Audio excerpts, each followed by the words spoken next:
If you've ever wanted to better organize your tasks and manage your work in Jira using a Kanban board, but wondered how to bring a backlog view right onto your board, you're in the right place. Today, I'll walk you step by step through adding a backlog view to your Kanban board so you can easily filter, prioritize, and visualize your upcoming work, all from one convenient spot.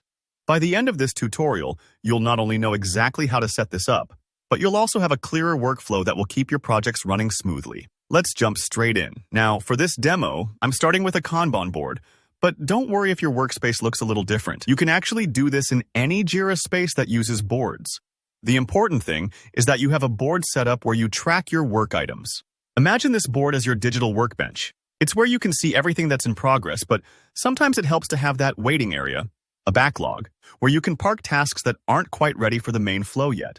First, look up at the very top of your Jira board. You'll find something labeled Add to Navigation.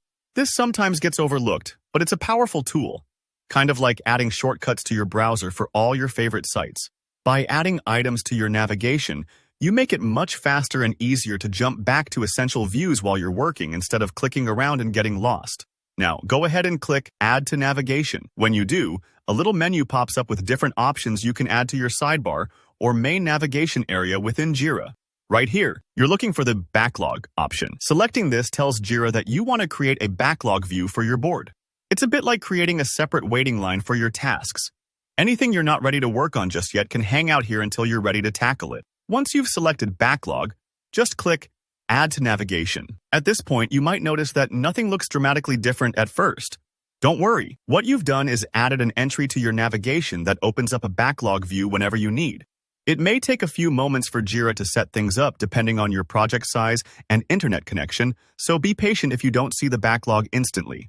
Alright, with the backlog now part of your navigation menu, you're ready for the magic.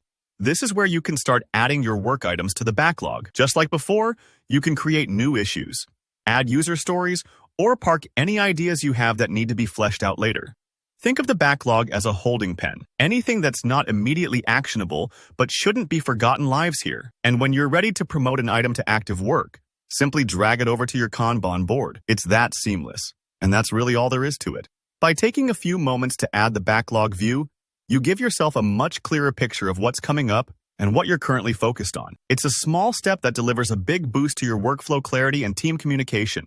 I hope this helped you streamline your Jira setup and made adding a backlog feel easy and approachable. If you found this tutorial useful, don't forget to hit that like button. It really helps out the channel. If you have questions or if there's a different Jira feature you're curious about, drop a comment below. And make sure to subscribe if you want more practical tips for getting the most out of your tools. Thanks for watching, and I'll see you in the next video.